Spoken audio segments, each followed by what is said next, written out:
Mr. Skelly, can you lead us in the pledge, sir? I pledge allegiance to the flag of the United States of America and to the republic for which it stands, one nation, under God, indivisible, with liberty and justice for all. Have a moment of silence for the men and women in the armed forces, our first responders, our veterans, those fighting a good fight in the Ukraine, those that have lost their lives in the Middle East conflict, and to the three pillars of New Milford who did pass, Larry Tripp, George Buckby Sr., and Dave Lathrop. May their memories be eternal.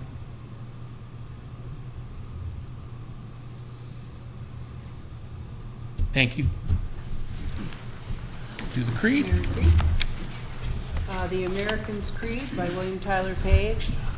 I believe in the United States of America as a government of the people, by the people, for the people, whose just powers are derived from the consent of the governed, a democracy and a republic, a sovereign nation of many sovereign states, a perfect union, one and inseparable, established upon those principles of freedom, equality, justice, and humanity, for which American patriots sacrifice their lives and fortunes. I therefore believe it is my duty to my country to love it, to support its Constitution, to obey its laws, to respect its flag, and to defend it against all enemies. Thank you. Sal? Sanford Eifler.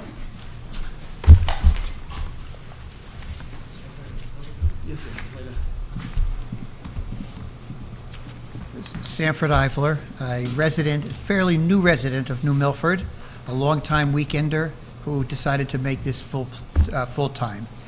I am here not as a member of the river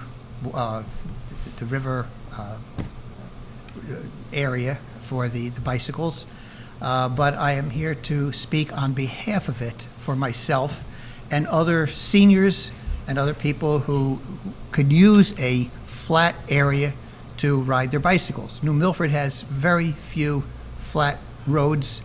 Where I live, I can only go 3/4 of a mile before I have to come in. That's in both directions. So the river trail allows me to take a very beautiful ride along the river. Right now, only 5 miles, but it would be really nice if I could go all the way into town. And I think New Milford will be selling the future short if it does not do everything it can to promote and complete the river trail. So thank you for that consideration. Thank you, sir. Can you just give me your address for the record, please? 91 Squire Hill Road. Thank you. Lisa. Good evening, everyone. My name is Lisa Arison. I'm here tonight as the chair of the New Milford River Trail Association. I don't know if you need my address. It's 8 Broadview Lane. The New Milford River Trail Association is an all-volunteer nonprofit organization here in town that's committed to making it safer for bicycles and pedestrians. I also served on both bike and trail committees, which expired in September of 2019. I'm here tonight to ask the town to apply for the Connecticut Deep Recreational Trails Grant, which is due March 11th. The state is appropriating $10 million to this competitive grant program. New Milford has not submitted for any grant for the Greenway since 2018. The last grant that was awarded was in January of 2019, and it was used in 2021 to design the Medinstill section of the Greenway, which represents a 1-mile section along the Housatonic River from Boardman Road to the entrance of the Medinstill property. The Greenway plans were approved and adopted by Town Council in 2018. The plans were developed by engineering firm Malone & McBroom, which is now SLR International, and are available for anyone who wants to see them on the town's website under Project Updates. The New Milford River Trail Association had requested the town apply for the funding back in 2023 to design the pedestrian bridge that would connect West Street through Hidden Treasures property over the river to Pickett District Road. The pedestrian bridge is critical for connectivity. A private donor had offered a sizable donation to the town to be used towards the bridge's construction. However, construction cannot happen without a design and permitting. The mayor had concerns regarding the greenway plans for the pedestrian bridge and opted to not apply for the funding in 2023.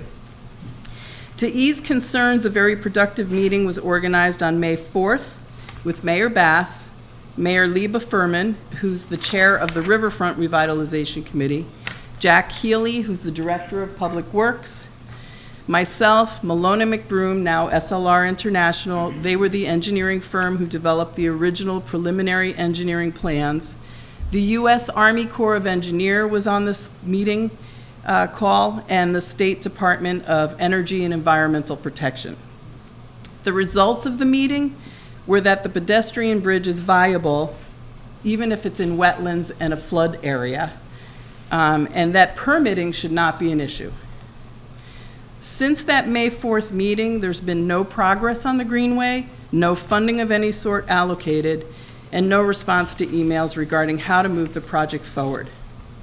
For those who might not be aware of the benefits of a greenway is a corridor of land that connects people and places for recreation and, in this case, alternative active transportation. Greenways are designed in a way that minimizes the impact and protects the environment. They can be used for both pedestrians and bicyclists. They're open to everyone, regardless of age or physical ability. Greenways encourage healthy lifestyles. They provide connectivity. In this particular case, the New Milford River Trail Greenway provides both local and regional connectivity. The New Milford River Trail Greenway is a 13-mile linear park plan that provides connectivity for residents from as far north as Gaylordsville and as far south as the Brookfield border to the downtown area and beyond. Locally, it connects to the town's parks, businesses along Pickett District Road, the community center that houses social services, Camella's Cupboard, and Parks and Recreation, the art and theater district, the senior center, library, hospital, churches, shops and restaurants, the Hart bus line, and more. Regionally, it will provide connectivity to Brookfield's Still River Greenway, which at only 2.25 miles is the third most popular greenway in Connecticut, with 25% of the users coming from New Milford. That's according to the Connecticut Trail Census from Yukon Extension. And the Norwalk River Valley Trail, which will run from Brookfield and Danbury through Ridgefield and Wilton, and run all the way to Calf Pasture Beach in Norwalk. It also overlaps the Western New England Greenway, which is a multi-state bikeway that runs from Canada to Norwalk. Lisa, I got 30 seconds left. Okay. So the Greenway would also provide economic benefits to local businesses and create opportunities for new jobs. It also ties in nicely with the efforts on the part of the town for riverfront revitalization, not only because of tourism and as an economic draw, but also as a way for residents to enjoy events and open space in the downtown area without the need for a car or a parking space. And just to wrap it up, because I know I'm running out of time, we just don't want this project neglected or forgotten, and we don't want to see funding opportunities be lost. We want to take advantage of this particular grant, which only comes around once a year. Thank you for your consideration, and have a nice night. Lisa? Mr. Devlin?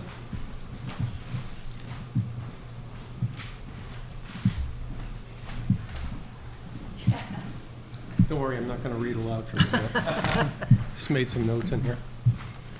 Bill Devlin, 3 Warmog Lane. I'm here to speak in favor of the applying for the grant. You're going to hear from a lot of the other folks about the benefits of the Greenway and how important it could be for New Milford. I'm just here to make a point about safety. Back in, I think, 1975, when I was in college, I was part of a small group who biked the new stretch of Route 7 between Danbury and Brookfield before it opened. No traffic on it. And we were trying to push for access, bicycle access to that roadway. Today that's moot because the Still River Greenway has basically made it bicycle accessible without running the risk of getting run over. Currently, the area where the river trail is going to run has a couple of challenging and possibly dangerous areas. I think, to give an example, the Western New England Greenway already runs through Housatonic Avenue, which to me is extremely dangerous to bike because there's no shoulder there. There's other places where there's limited shoulders, where there's curb cuts, where there's all kinds of stuff on the roads. And in the case of the Housatonic Avenue area, it's difficult to see because of the curb there for any approaching motorist or anybody following a bicycle in an automobile. I urge you to apply for the grant. Safety is one concern. I'm sure you're going to hear from everybody else about all the benefits this is going to bring. Thank you. Thank you. Ms. Kathy? Kathy Haggett? Hi, I'm Kathy Hagedorn, 57 Sullivan Farm. So I've been a resident in New Milford for about 5 years. I feel like I instantly joined volunteering with the New Milford River Trail Association. I love that our town has so many different trails and places to recreate. Trails mean different things to different people, and so does recreation. So if we think about some of our signature trails here in town, we have Lover's Leap. That's managed by the state, so technically not the town's responsibility. Think about Harry Brook. As I understand it, that's managed and funded separately. And then think about the Nostrand and the Con Preserve, these wonderful wildlife places. These are very different kinds of trails.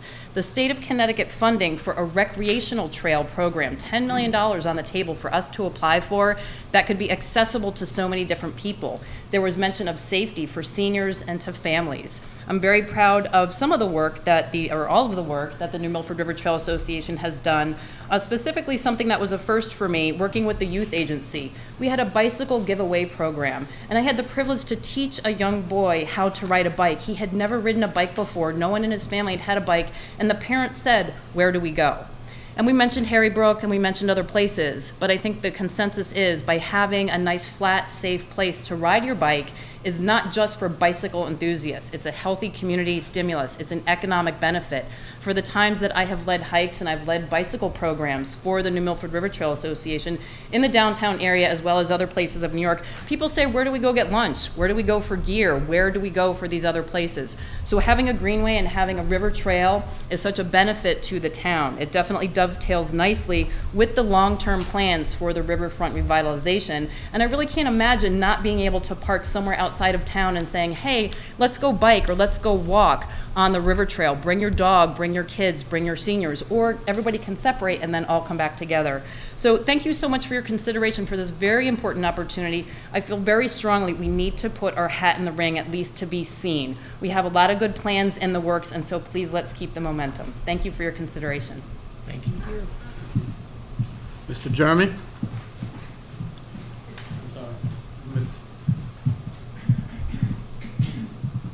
Hi, I'm Jeremy Ruman, 529 River Road in Gaillardsville. I'm here just as a biker and a person who gets to use a lot of different local bike trails, one of them being the Harlem Trail over in New York State. As a biker, it's really nice to have a safe place to ride. I used to ride on the roads all the time. Ever since COVID, everybody seems to be not really paying attention with their driving, so it's really nice to be someplace that's a lot more relaxing. And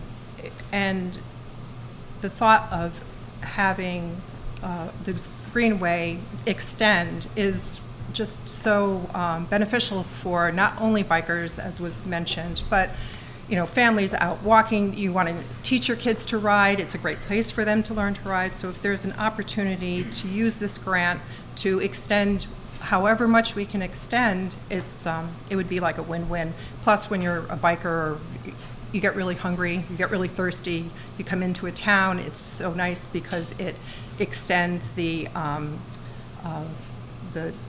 opportunity for local businesses to, bring in more revenue. It just seems to be a win-win for everybody involved. So, thank you. Thank you. Tom?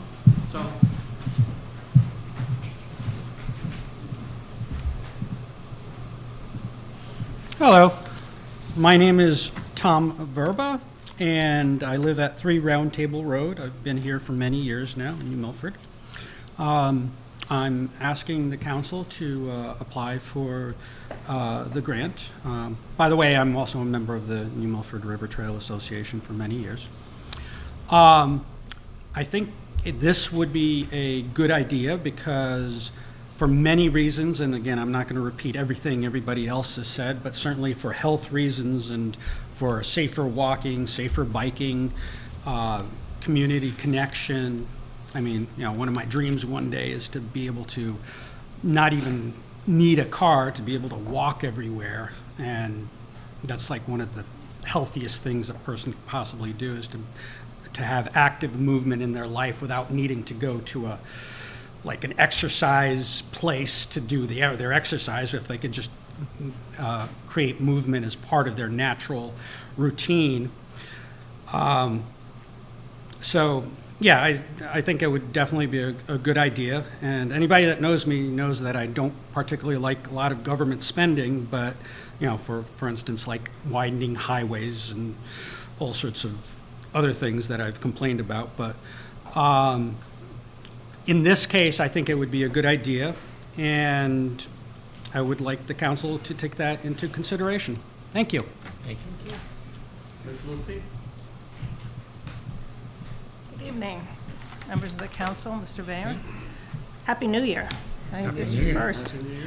Last year, Lucy Wildrick, 6 South Main Street. So last year, 31 municipalities and 19 nonprofits were awarded grants under the Connecticut Recreational Trails Grant Program, and yet New Milford not only was not among those awarded grants, but didn't even apply. I find this perplexing since we have a river trail greenway plan approved by this body in 2018, just waiting for funding to move it forward. The state is offering this same grant program again this year with a due date of March 11th, as we've heard. Funds can be used to plan, design, and construct new trails, as well as acquire land or easements for a trail. Perfect for our river trail.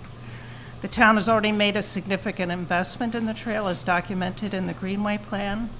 At 13 miles in length, connecting Brookfield to Gaylordsville, the trail, when completed, would provide multiple benefits to the town. Lisa identified many, but I'll just repeat: cost-free recreation, off-road commuting paths, connections to many town assets, not to mention the positive economic impacts, both direct in expenditures in our shops and restaurants, and also indirect in increasing the appeal of the town to future residents and businesses. Over 5 miles of the trail have been completed and see regular use. In December 2020, the council approved the establishment of a Greenway Committee to move the project forward, although for some reason no members were ever appointed, leaving the trail with no town-appointed advocate charged with making progress. As a result, since then, very little has occurred. I understand that the mayor has engaged in discussions with the owner and potential future owner of the former Nestle site in an effort to obtain an easement that would allow extension of the trail between Sega Meadows and downtown, which would be terrific if it can be concluded.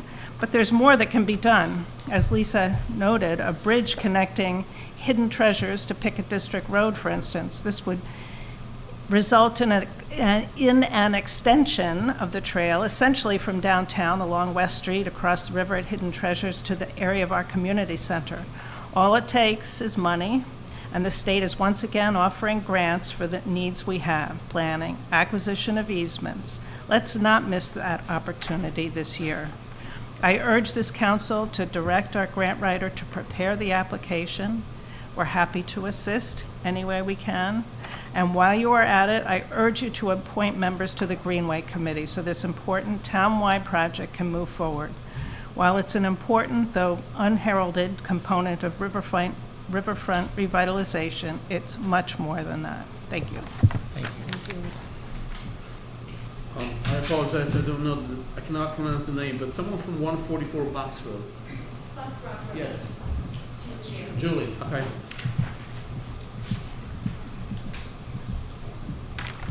I was a 10-year volunteer on the New Milford River Trail Association, and it was among the most productive. Julie, Can you just, for the record, state your name? Pull this closer. No, state your name and address for the record, please. I can't hear you. State your name and address for the record, please. Oh, Julie Bailey, 144 Bucks Rock Road. Thank you. And I am a 10-year emeritus volunteer with the River Trail Association. I want to take a slightly more helicopter view of this. New Milford has an enormously effective resource that has produced some of the most sought-after outcomes for our community over the 30 years that my husband and I have lived here.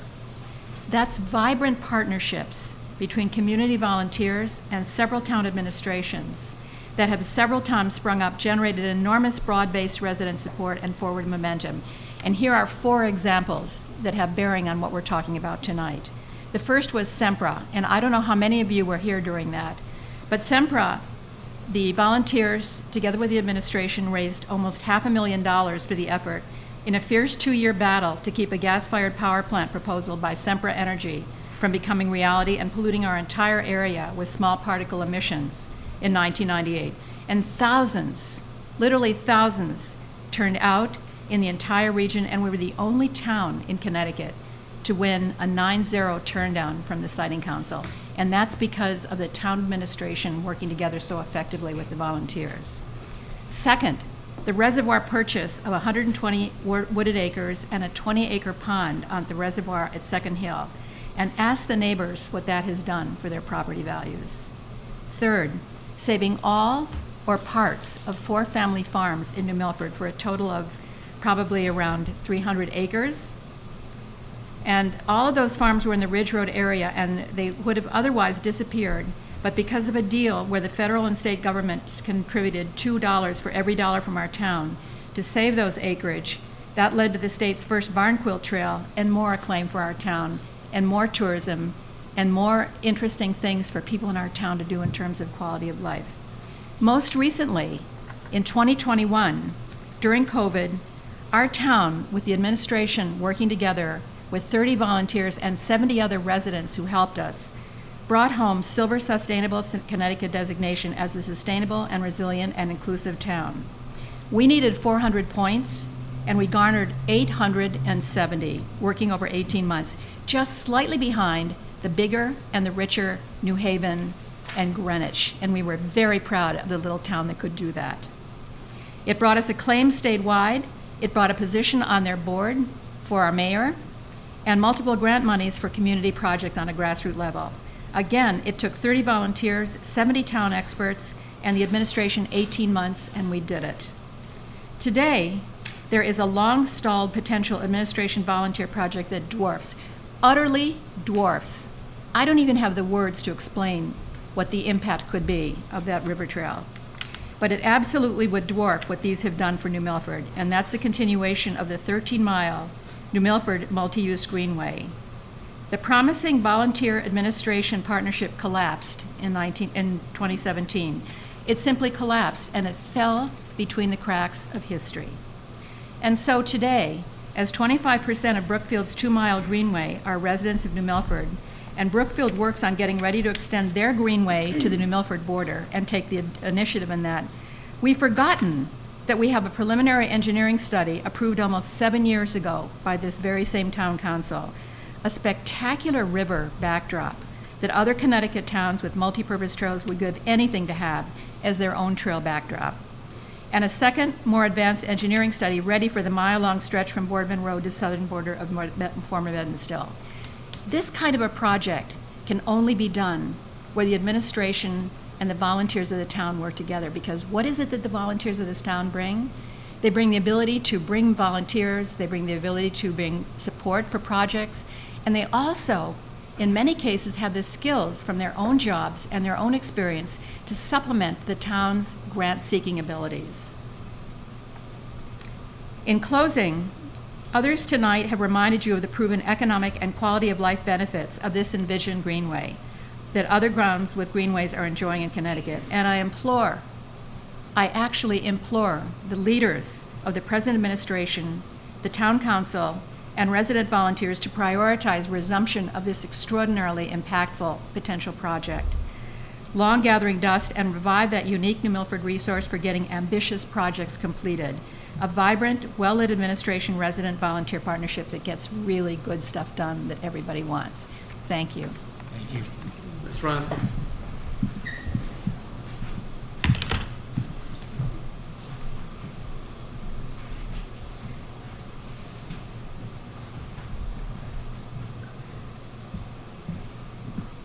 Katie Francis, 123 Candlewood Mountain Road. I'm going to change the topic, sorry. I want to just say thank you to all of the people who went to the Sip and Stroll, which was December 1st, I believe.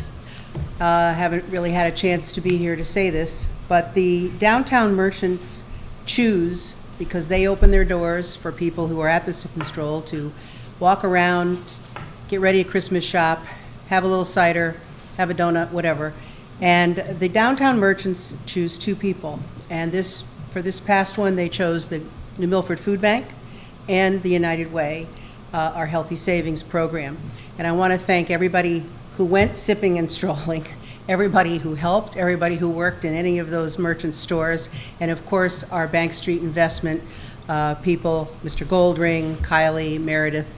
It was a real godsend to receive $7,500 before Christmas in order to let some people who really do need a $10 a week produce free of charge, let them know that we could put them on the list and get them a healthy savings card so that their children and their family could have what we all know, everything's gone up, could have some fresh fruit and vegetables and some discounts in our local store. So I thank all of you. I know not everybody's watching, but you can let all your friends know.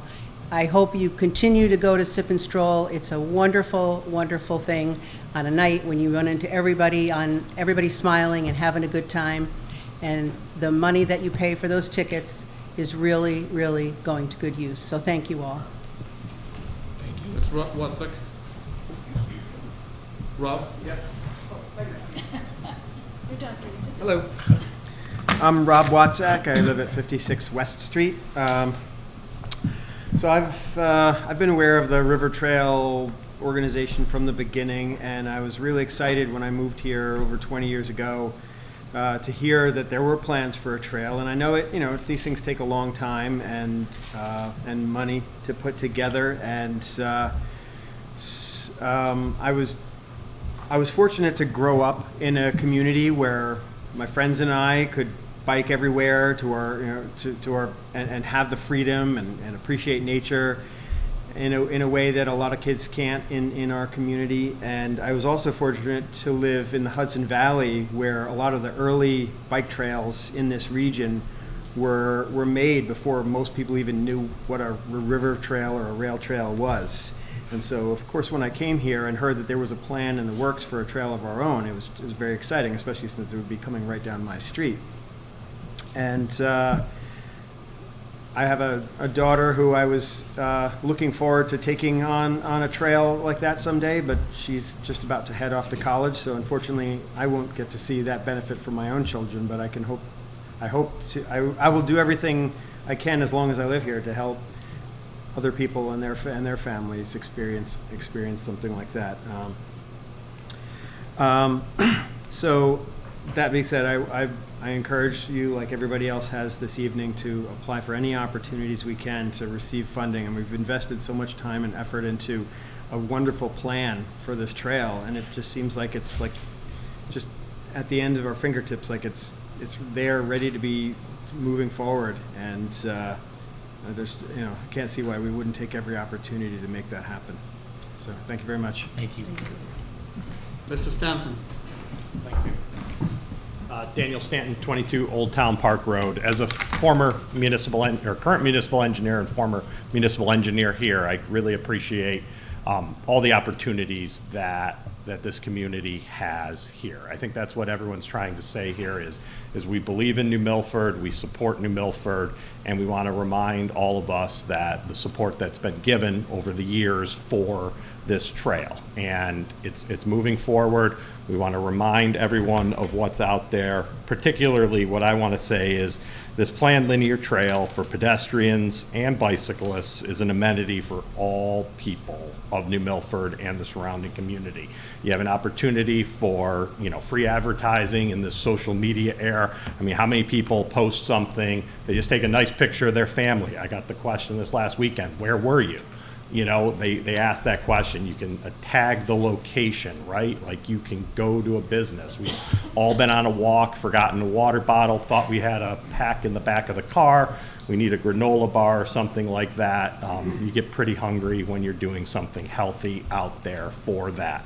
So when we're out here, we also want to emphasize, the importance that this provides as an alternative route that people need, right? Katie brought up a good point that we have to support our community through the food bank. There are those that aren't lucky enough to have a car or to be waiting on a repair for the car, or just people walking to get to a friend's house waiting on a ride. I mean, I think we all remember as kids, whether we're in high school or whatever, right? Like find a way to get there, and we need to provide, a safe way to do that. On the drive here, I took Grove Street, right? Like, I wouldn't have wanted to be walking out there tonight. When you finally come into town, there's lights, there's a little more of a shoulder, there's the planned part. Rob points out, like, about West Street and areas like that we feel are walkable downtown. This town council and our community, and especially our taxpayers, have supported over the years like what happened as a downtown committee. It started with identifying 7 roads, began with the southbound lane of Main Street, right? All the granite curbs, all the paved sidewalks to approach those businesses. You had Bennett Street happen. You had Railroad Street with underground utilities, Whittlesey, Church. The hospital is lucky enough to take care of sort of their frontage. We have a grant that the mayor and Jack Healy and Public Works are administering to get sidewalks out on Route 7. All these things are positive momentum for New Milford. We just want to see more. Let's go get this money and put one more piece together for our community. Thank you. Thank you. That's the end of the list, Mr. Mayor. Thank you. Okay. Moving on. Item number 4, our consent agenda. I'd like to move that we approve items. Do this and then What? Mary Jane had her hand raised, but I still. Oh, I'm sorry. We'll acknowledge Mary Jane after we do the consent agenda. That we move to approve the items 4A, B, C, D, and E. Second. Thank you. Any discussion? Yes. Oh, go ahead. I'm sorry. Yeah, thank you. We approved, as part of the last meeting, the minutes from November 27, and I was not present at that meeting, but it was brought to my attention afterward that the minutes didn't reflect everything that Mrs. Ram spoke to, and I think she sent emails, but how do we correct, I have it here, so how do we correct the minutes to reflect what was really Do you said? have those? Yep. They're corrected at the next meeting, so whatever she said would have gone into the next meeting minutes. Which is fine, so can we do that, or? Well, No, they would be didn't go in the next meeting, is what she's saying, right? Yeah, it would have gone into the next meeting minutes, and if she gave it to me, I would have would have attached it as well. So that would have been December the 11th? So how did we know that, I guess? I don't know, that's always, that's the way it's always been done. That's why the minutes say they're not corrected until, or approved until the next meeting. I don't have it. I thought I read everything, so you got the corrections, If but. she sent them to me, yeah, or if she sent them, yes. Yeah, it came to all of us. I just don't know how we, No, how the business of the council She was no works longer with on something like council on that. December 11th, so I wouldn't have gotten them. She wouldn't have said them. Somebody would have had to say them. Nobody said them. So if that's what she wants to put in, I can add them to this. That's great. Okay, good. So you want me to say them verbally, or? No. No, just here, okay. Thank you very much. I really Thank you. appreciate that. Okay, we have a motion and a second. Any other discussion? Yes, I just wanted Katie? to make a comment or two from our recipients. Social Services would like to thank the New Milford Downtown Merchants for choosing the food bank for their Sip and Stroll, half the Sip and Stroll proceeds, and that would be $7,500. The New Milford Public Library would like to thank Michelle Shackelford for her $100 donation for library materials and programming. And the library would like to thank Roxanne Lee Swanick for her $100 donation to be used for books and materials by Asian American authors and in the Children and Young Adult Department. And the final item from the Youth Agency, they are asking for permission to accept a $5,000 grant from the Pride in the Hills Fund, which is part of the Connecticut Community Foundation. The grant would be used to support the youth agency's existing LGBTQIA and their allies student group, Pride Palm, and a billboard project. It's the third year that CCF has awarded the youth agency this funding.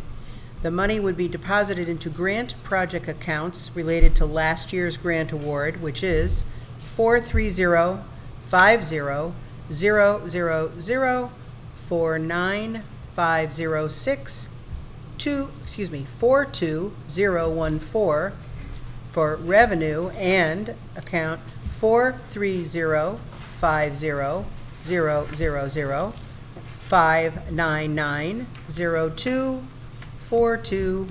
430-500-000-599-02-42014. The expense. Expense, yes, sir. So we have a motion, Second. second. Any further discussion? All those in favor? Aye. Opposed? Any abstentions? Thank you. Mayor? No, Mary Jane? I'd like to make a motion to suspend the rules, to add the Connecticut Deep Grant to the agenda for discussion and hopefully for action, and also for appointing members to the Greenway Committee. So Mary Jane, what I'd like to do, if it's okay with the council, is the Greenway asked that they were going to come to public participation for this evening and the next council.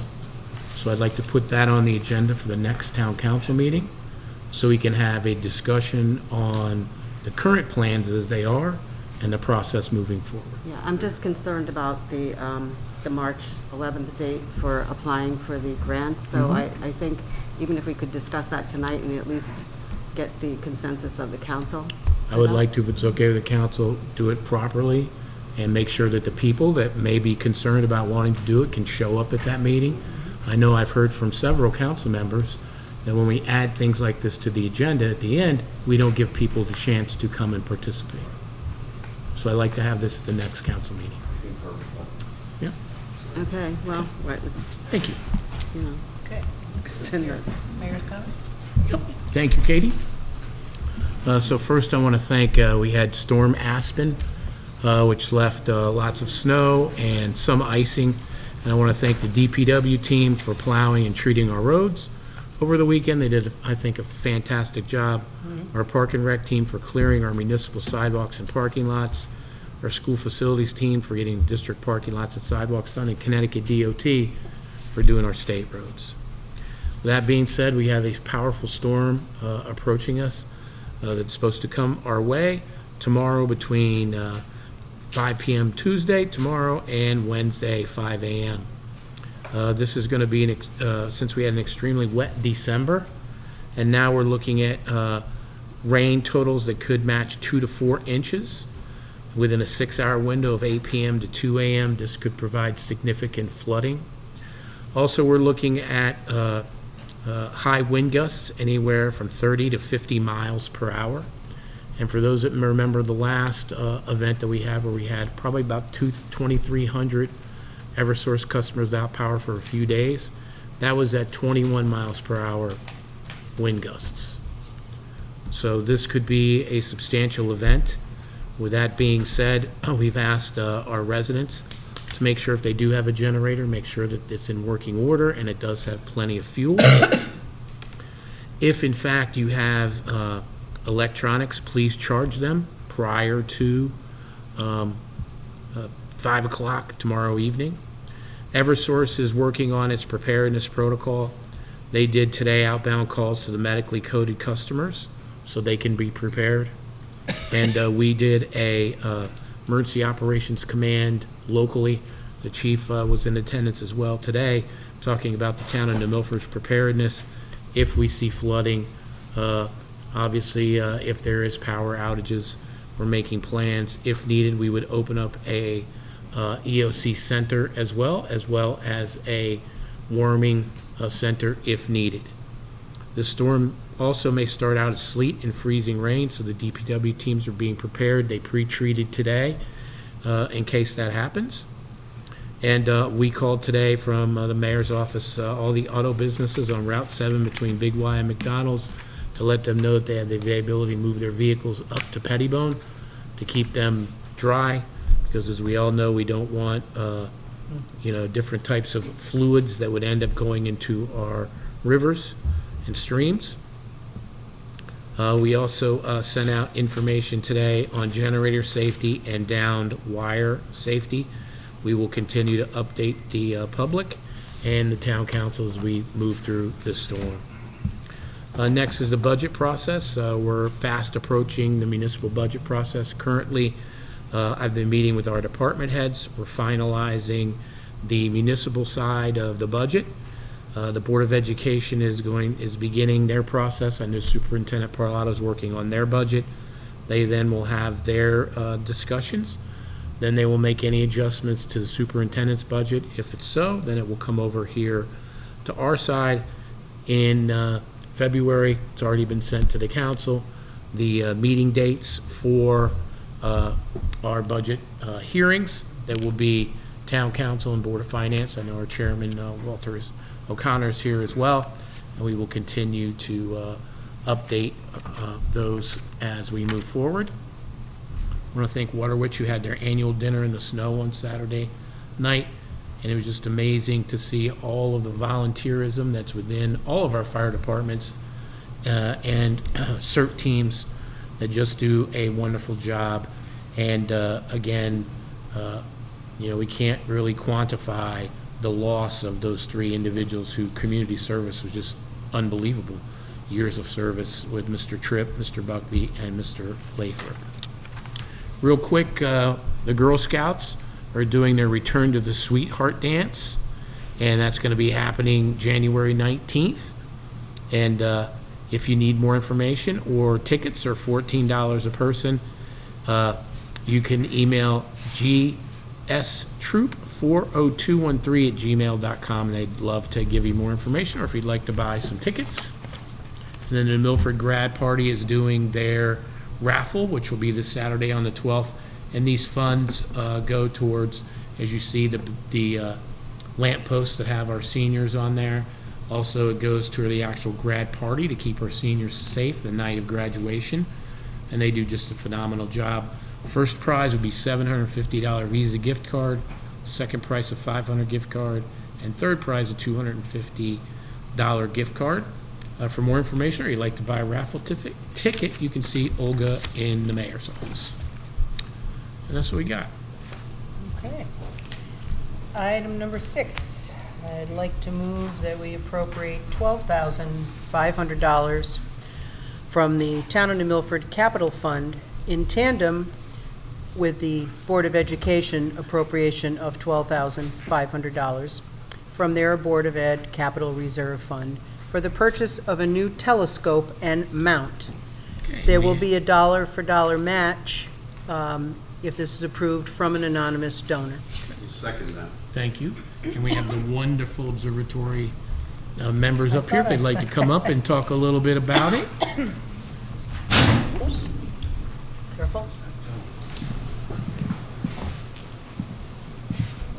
Can you just introduce yourself and your members if you would? Sure. John Gabauer, Chief Technology Officer of the Observatory. And 3 of the founding fathers of the Observatory here, Monty Robeson, Bob Lambert, and Bill Cloutier. Mike, how do I get this started? Thank you, Mike. Let's take a minute for the ball to warm up. Okay, I'll start talking. Mr. Mayor, members of the Town Council, thank you for giving us a few minutes tonight to describe what's happening at the observatory and what our plans are for the future. While that's warming up, we've heard a lot about the community enriching their bodies on the rail trail. We're going to talk about enriching their minds.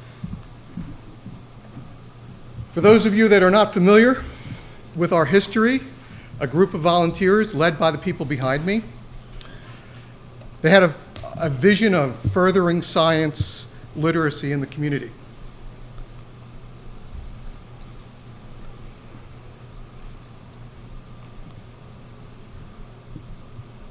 They were allocated a small portion of the new New Milford High School campus, and this group raised the funds for, designed, and built an astronomical observatory. Built it with their own hands, in fact. The observatory opened on December 2nd, 2000, and has operated continuously ever since. We are one of only 2 public school observatories in the state of Connecticut, and the only town that has a scale model solar system. From the beginning, our mission has been to share the wonders of science with the community. By exposing students to science at a young age, we provide a way for them to explore, learn, and develop their innate curiosity and capabilities. We designed the observatory from the very beginning to be accessible to all students and adults free of charge, no matter their physical limitations. The observatory has a wheelchair lift, and we designed a one-of-a-kind fiber optic eyepiece, only one of its kind in the world, in fact. We have held special sessions that allow the vision and hearing impaired to experience astronomy. For these reasons, we call JJMO the most accessible observatory. For the past 23 years, JJMO has been a unique and valuable part of the New Milford community. In 2005, we established a 501c3 corporation and signed a memorandum of understanding with the New Milford Board of Education, whereby the observatory and all the equipment were donated to the Board of Education, and the all-volunteer nonprofit corporation retained responsibility for operating the facility and maintaining the equipment at minimal cost to the town. The observatory has been in operation for 23 years and has a long list of accomplishments, including hosting more than 50,000 visitors, mentoring dozens of students, including 1 International Science Fair winner. And we've discovered 4 asteroids. It is clear that the observatory is an irreplaceable town and regional educational asset.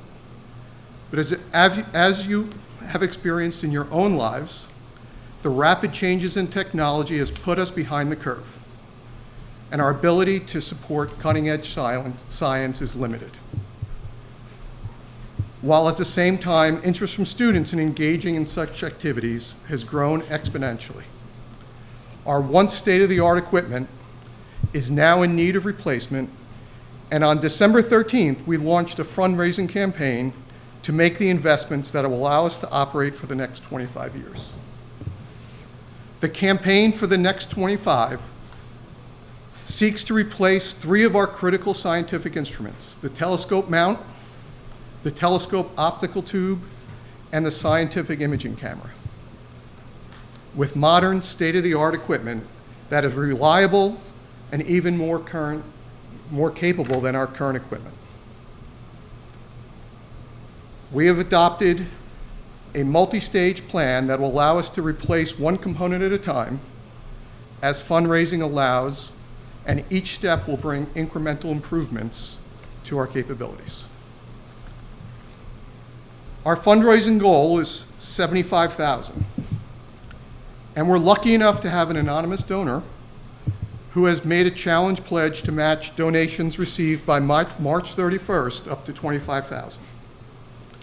We are very happy to say that through our grassroots campaign, we have already received I wrote $6,000 in the chart here, but I just learned tonight that it's $8,400 from our grassroots campaign plus a $10,000 donation from a foundation. So in less than a month, we've raised $18,400.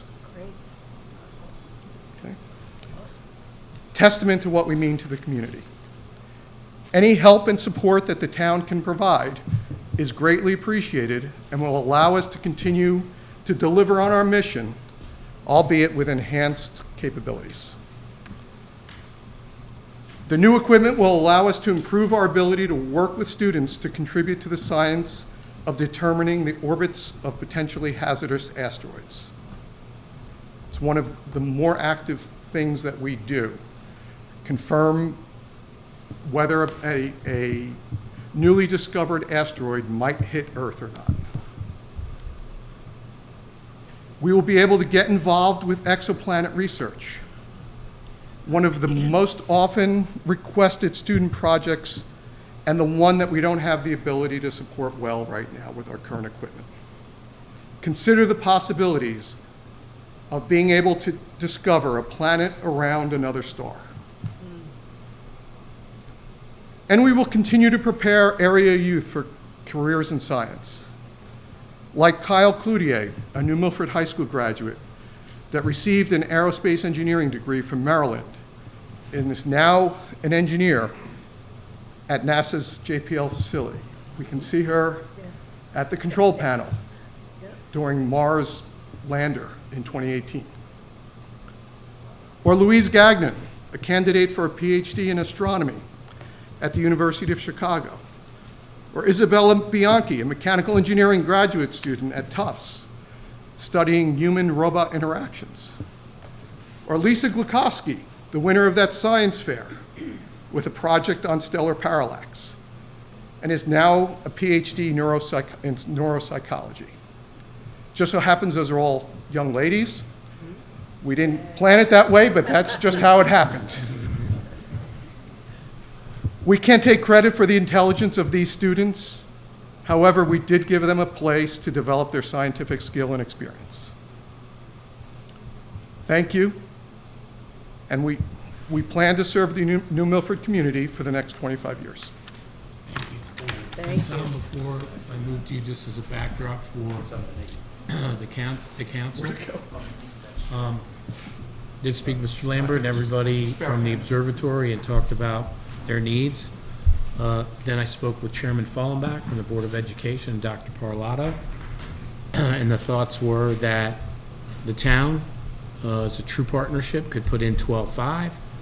The Board of Education then at their meetings would put in 12.5. That would get us to the 25. You have the donor that's going to give 25, so it's your 50. And then we said, let's do a community involvement to bring in more people and get a vested interest. You can see they're already way, way well on their way. And this is such a great investment. I've been a huge fan of this for many, many years. You can see the joy that the kids get and the education. And what's great is some of the younger people come in and they start talking to me, like teaching, I'm just saying for myself, teaching me about the stars and about the planet. It's just amazing.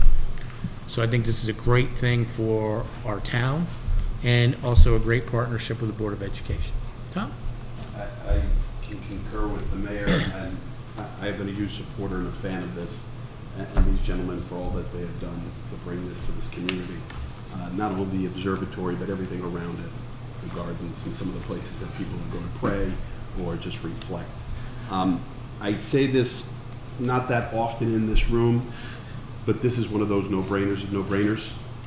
What this observatory and this facility has done for this community and will do for the future of this community is hard to even imagine, just seeing some of the wonderful, smart kids that are coming out of our school with the opportunity that has been presented with this observatory. I will support this now. I'll support this next year if you come again. I'll support it the year after if you come again. This is a no-brainer, and I fully give you 1,000% of my support here. Thank you for bringing this forward. Thank you.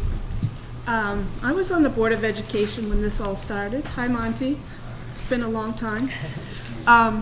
And I've always thought it was one of the best things that we've done for our community all along. I love reading the news about what's happening and hearing what's happening.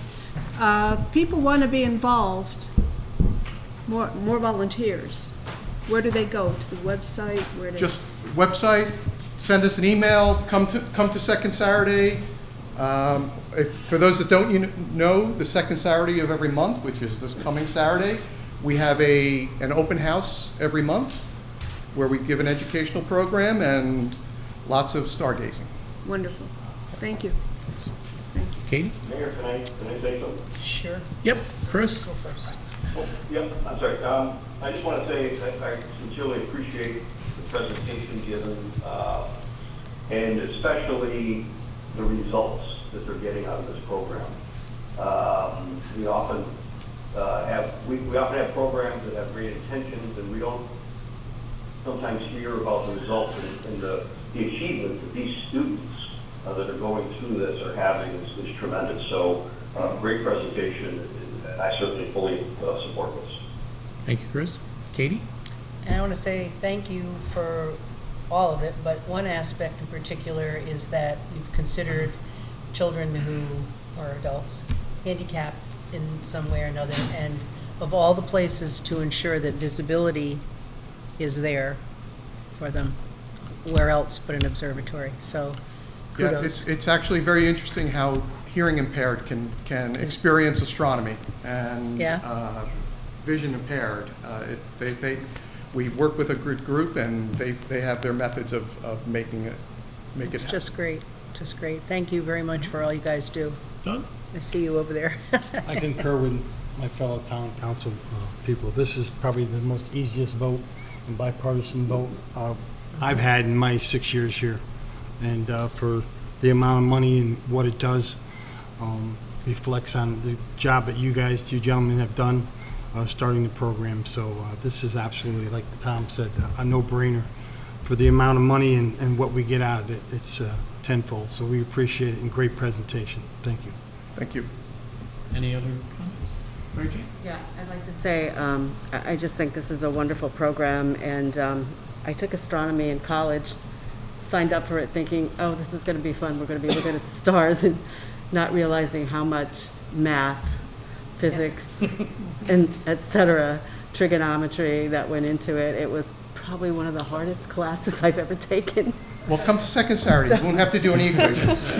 But we're so on the edge of so many incredible discoveries with the new telescopes right now. I mean, there was a big article, I think it was in the New York Times, and it's totally fascinating and great career for people. So, thank you. Mayor? You need a motion? We have a motion? Right here, I move to appropriate the money requested. It's okay. We already have a motion and a second. That's what I thought. Yeah. We're just adding to it, that's all. We're just commenting. Okay, so we got a motion and a second. Discussion, all discussions done. All those in favor? Aye. Opposed? Aye. Any abstentions? Thank you, everyone. Thank you. Thank you. Thank you, gentlemen. Thank you all out there. Item number 7. I'd like to move to appoint to the Board of Finance, filling the vacancy left unfortunately by Larry Tripp, Brian Whitfield, for a term of January 8th, 2024 to November 4th, 2025. Second. Second. Any discussion? Is he here? Yep, he's right here. Mr. Whitfield. Sure. Mr. Whitfield, can you come up and kind of give the council a little bit of your experience, sir? Whoops. Good evening, Mr. Mayor, ladies and gentlemen of the council. Chief. My name is Brian Whitfield. I live at 1 Orcutt Lane in Gaylordsville for the past 27 years. I was born in New York City on December the 15th in that infamous month and year of December 1941. At age 9, I moved to the Bronx to be raised by my grandparents. And it was there in the 4th grade I met my future wife, Mary Ellen Shepherd, or at least that's what she told me for our married life. When Mary Ellen passed away in February of last year, we were married for 60 years, 5 months, and 5 days. We were blessed with 4 great children and 10 wonderful grandchildren, 2 of whom are brother and sister, are members, cadets at the U.S. Military Academy in West Point. I'm an active member of St. Francis Xavier Parish. I'm a 48-year member of the Knights of Columbus, 40 years with the Carmel Kent Lions, and 1 year with the Litchfield County Irish American Club. When I retired from work in September of 2010, I had spent 52 wonderful years in banking. I was 15 years with Manufacturers Hanover, and the remaining 37 in several savings banks. I managed branches upwards of $850 million. I ran installment loan departments. I ran collection departments. I loaned mortgages, co-op loans, and I was the point man for a subsidiary commercial bank for Putnam County Savings, who I was with for 27 years.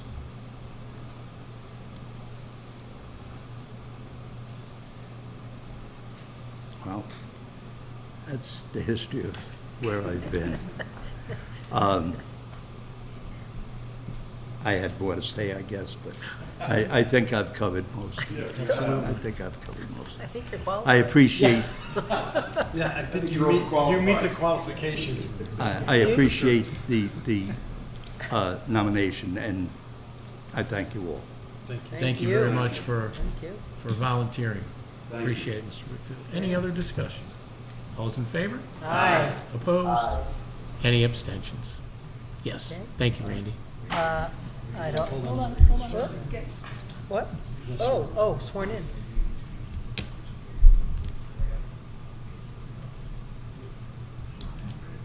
Thank you. Thank you. Okay, item number 7, I'd also like to move that we reappoint to the Housatonic Regional Resources Recovery Authority, Pete Bass and Suzanne Patricia Von Holt, for terms of January 8th, 2024 through November 30th of 2026. Second. Any discussion? All those in favor? Aye. Opposed? Any abstentions? Thank you. Okay, Mayor? You have to get re-sworn. Yes, sir. Do we swear me in? Fairly carry out the duties of your office to help you God? Yes, sir. You're sworn in. Thank you. Next is the discussion and possible action of the town council approval of a creation of an ordinance allowing ATESDs, which are automated traffic enforcement safety devices, the plan, as recommended by the Connecticut Department of Transportation. We have Chief Ceruto here. Chief, can you kind of give a little bit of an overview to the council? Yes, thank you. Good evening, everyone. As we've spoken about over the last number of months, traffic safety is a very important aspect of and concern in our community. And there is an ongoing effort by the police department to enforce traffic safety laws, and the officers have done an excellent job doing that. This last year, they stopped over 2,300 cars, 800 cars more than the previous year. So we're asking so much of our officers, and they're really coming through for us, the community. Enforcement's one prong. Obviously, we've talked about engineering, we've talked about education, we've also talked about personal responsibility and so far as driving habits. But tonight, this ordinance and this program addresses many of those. The state of Connecticut has examined the use of automated traffic enforcement devices over the last year or so, and this last year they decided to allow communities to do that. The mayor and I have been in discussions about this possibility, and we wanted to open that discussion to the council and to the community. Obviously, a big part of any new program such as this is involving the community and being very transparent in how we move forward in this program, because we want to make sure it's a good fit in our community.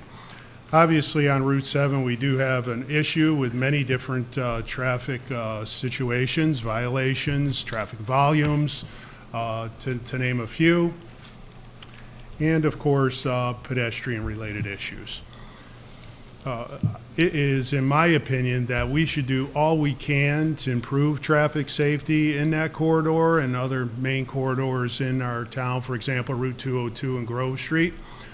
But Route 7 is obviously our main focus at this time. So this ordinance is required by the state statute that allows the town to do this.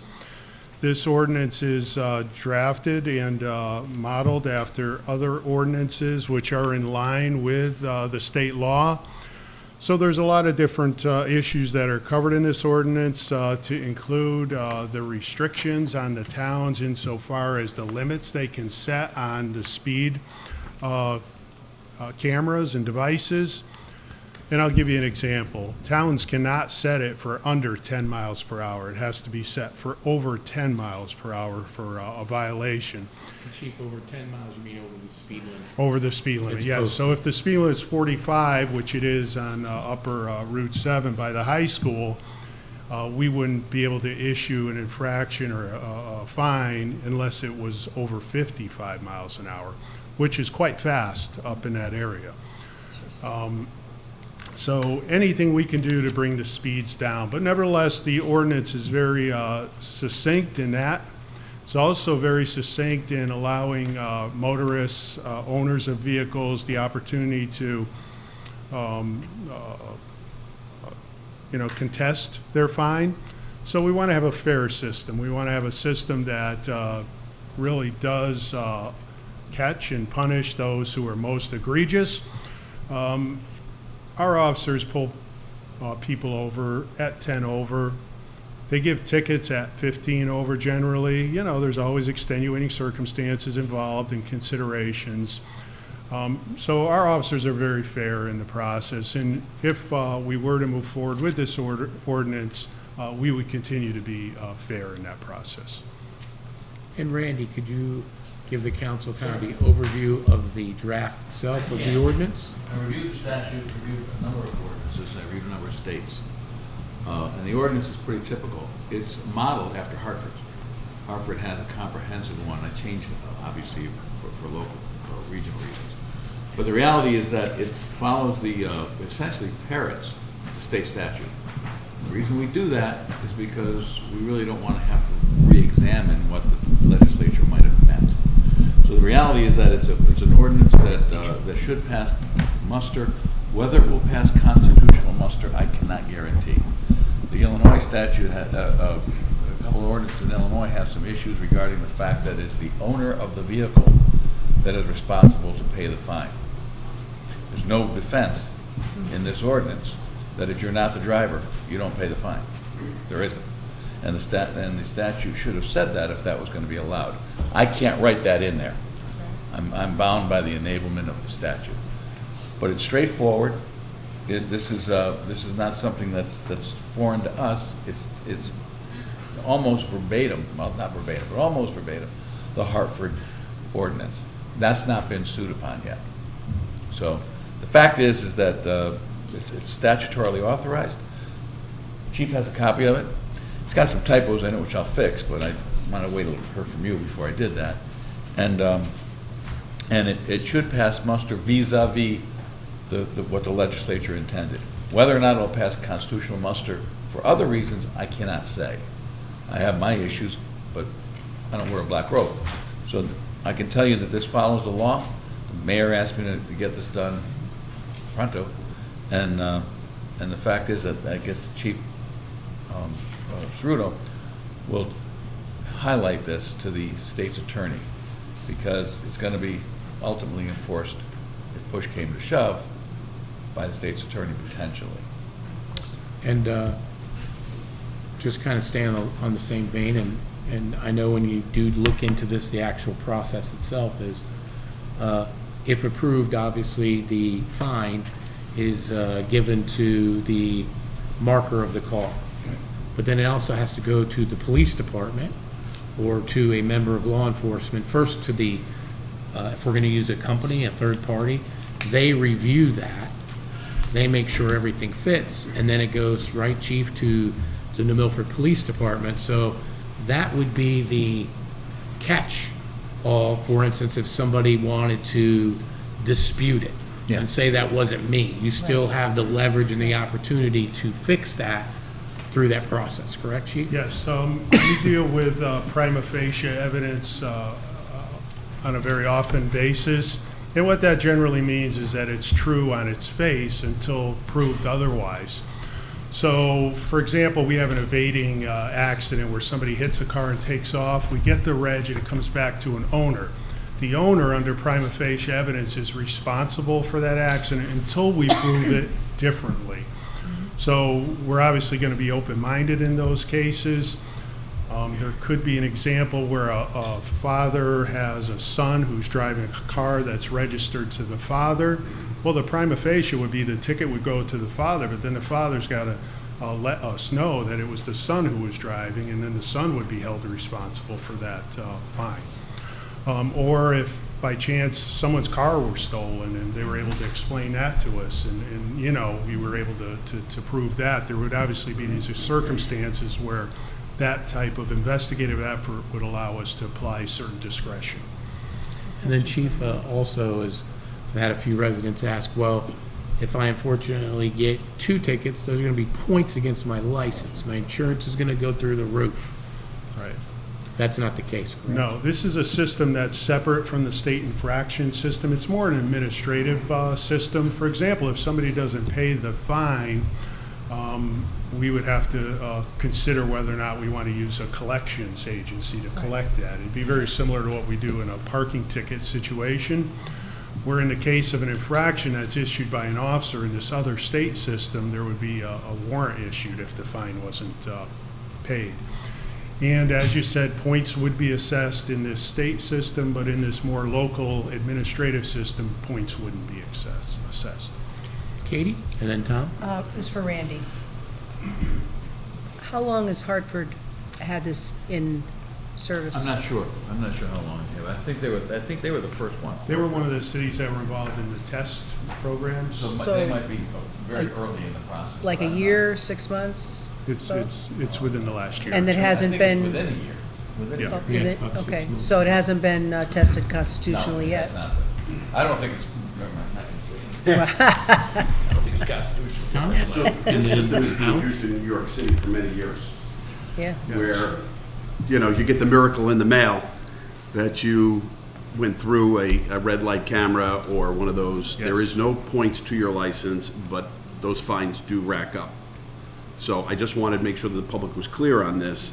You know, we are here to do this for safety. Yes. And there will be a fine, but obviously if it continues, your officers are going to identify them because you're going to have them on camera. That they know at this particular spot, they usually go through this light, and eventually they will get pulled over and there will be points on their license, correct?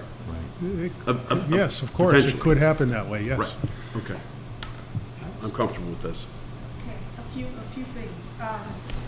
I saw there was a 30 days when they're installed, there's 30 days where tickets would not be issued, but Correct. warnings would be, written warnings would be. Correct. Right? So- Okay, give people a chance to get used to the fact that this is going to happen. Yes, we Okay. want to be very fair and transparent. That's one aspect. Also, we have to put signs up notifying people of that in both directions. Right, just the signs might do it, so let's see what happens. Okay, then, we're supposed to go to a public hearing before we as a town council take action, is that correct, Mr. Mayor? Okay, It's part of so, the process, but today we're just talking about the ordinance. in Do general? we want to do it? Okay, okay. And then, there are a lot of expenses involved. Is your intent to put budgetary items in for the coming year So to that's cover? great question. There are companies that will come in and do this soup to nuts for no cost to the town. Really? And what they'll do is they'll take a percentage of the fees to the town, but they'll do everything. They'll do everything. We've already, the chief and I have met with one company already, and they do soup to nuts. So we don't have to hire someone to Nope. be all these operators and Nope. maintainers and all of Nope. that? Okay, okay. They do it all. Yeah. So speaking to that, with regard to tickets, it bothered me a lot that we were talking about the infractions and that the state gets all the money from the infractions. Yes. And in doing some research, I found that the state actually doesn't get it all. Most of it they get. On a $157 ticket, the town gets back 20. So I did a little math, and in the 2 months, from some of your math, Chief, in the 2 months, we could have actually gotten over $9,000 back from the state. So my question is, do we get that money? And if so, where does it go? Chief, could you find out? I will, for I'll us look on into that for you. yes. Great.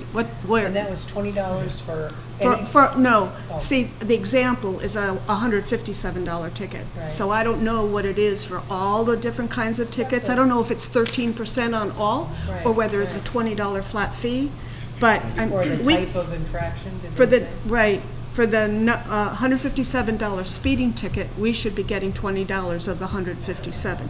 But of the 2,137 infractions that tickets were written, if that's true, just at $20, that's $42,000 for this last year that we should have gotten back. And is, that but we would- don't know. if I'm just every- saying, I'm just saying. No, but you don't know if every infraction Is is the same equivalent. thing, right. Right, so 2,300 stops, they all wouldn't be infractions, That's right. half. At that, right. So what I'm About saying half is would if it's be. $20 per infraction, that's $42,740. I'd like to see where it is. Checks in the mail, maybe.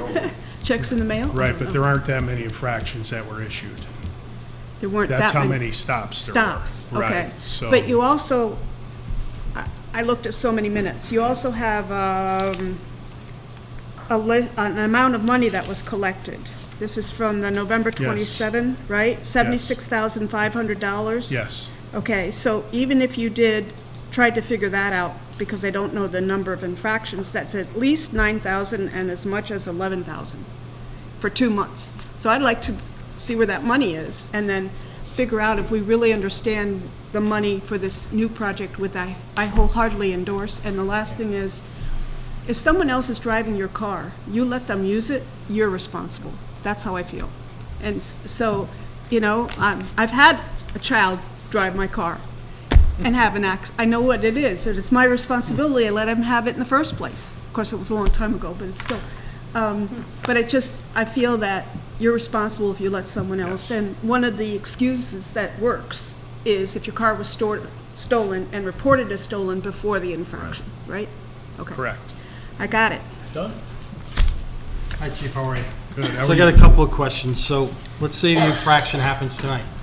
Somebody goes through and they'll go with 56 and a 45. Yes, So walk me through the notification. So obviously there's an infraction, yes, and the owner of the car will have an address, obviously. yes. And then the notification or the ticket will be sent to them in the mail, correct?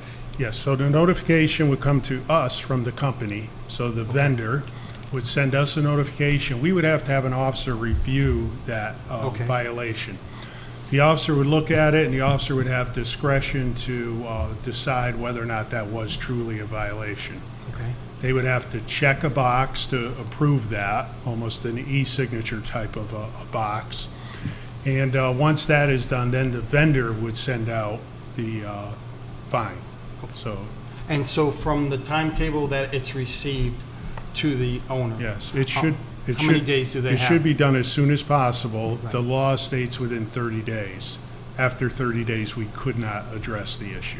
So once they receive it, they have how many days to come to the police department and dispute? They would have 10 days to notify us that they want to dispute it. Okay. And how So- long to pay? Yeah, so does the third party have an administrative person at the police station to handle the fines, or No. is there more work for you? No, then that appeal, we'll call it an appeal, would be handled by the police department. So the fine could be done probably online or paid by Yes. online or something like that? Yes. Okay. So you would come in and appeal it to the police department, and then it would go through Yeah, another review? Yeah, and we'd like to set up a mechanism where they could appeal in writing through an electronic means, and then have a personal meeting with us to discuss it.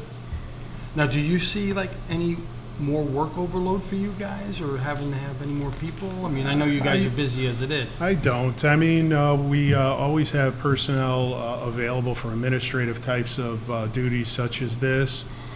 It will also, in a way, alleviate some of the actual work that officers might have to do on the street. In other words, if these, devices are doing the job of slowing traffic down, and we'll be able to evaluate that after a period of time. I just wanted to walk through it for people who are watching and people that might want to know what the process is. Right. Okay, I got a ticket, okay, I need to go to such and such. I'm sure down the road it'll be even spelled out even more clearer, but just the steps that. Right. This is just the beginning of the This discussion. is just the infant part of the thing. Okay, thank you for walking me through. So to that. follow that, can I just ask a quick thing? So what you're saying is that if the infraction goes through, it needs to be reviewed. The final decision of whether or not you gotta pay or you don't comes here. Has to be With from an you or officer. one of Yes. the It has to be a sworn officer. Has to be a sworn It's not a officer. third-party vendor. That's what I The mean. Milford So, sworn okay, officer so makes then it. there's some comfort, if you want to call it that, that the final decision about what's going to happen to you, Yes. which could include points, not if No it's anything points. to do with that though, right? Okay, No so now we points. know, doesn't include points, but the money that they might have to pay would be decided locally. Yes. That makes you feel better, doesn't it? Yeah, and I have one more question to that. Yes. Now, these cameras, will they also help for incidents and accidents, correct? Potentially, yes? Yes, they could potentially. The law requires us to dispose of the information within 30 days, so we would not have it for a long period of time. Right, but I mean, But say if, hypothetically, there was an accident. Oh, yeah. Where when these cameras up, you guys would have the access, because you don't have the access to the cameras. The third party does, correct? No, we would have that access. You do? Right. Yes. Okay. Yes. And then, Mayor? Chris? Sal has a question. Yep. Oh, then Sal I after. just, a couple things. At some level, I'm a little bothered by the big brother aspect of this, but I do like the fact that we have control over what the infraction limit is set at, anything above 10 miles an hour. I like the aspect that we have control over the appeal process, and that we're not taking away the judgment of our police officers. So I like that. What about so my understanding is a third party can come in, they own the equipment, they set it up. What happens if a year or two later we decide, you know what, this isn't for us? Can you take this stuff down? We have the ability to get out of it. Yes, we would. Obviously, we'd enter into a lease agreement, and that lease agreement, from what I understand, is year to year. Okay. Okay, great, thank you. And then Sal, before I turn it over to you, just Chief, I know, just piggybacking on Alex's comments about ticket prices, there's an actual set price, which is Yes. much less than. Yes. If you could let the council know what that actual price would be. Our officers, when they pull somebody over and give them a ticket for speeding, it's about $200 on average. With these tickets, it's $50 for the first offense and $75 for the subsequent offense. Is this just for speed, not for going through red lights? Well, we're addressing the speeding issue because that's the most prevalent immediate concern on Route 7, but it is also allowed in Connecticut for traffic So it could be light. an option? It could be an option in the future if we So it's decided just- to go there. Right now, it's just for speed? Yes. New Haven needs a few of those Yeah. red lights. I did read it. Sal? Yes, so, thanks, Chief. I'm also Yes. safe in this town. I'm not afraid of Orwellian 1984 because we already have it anyway.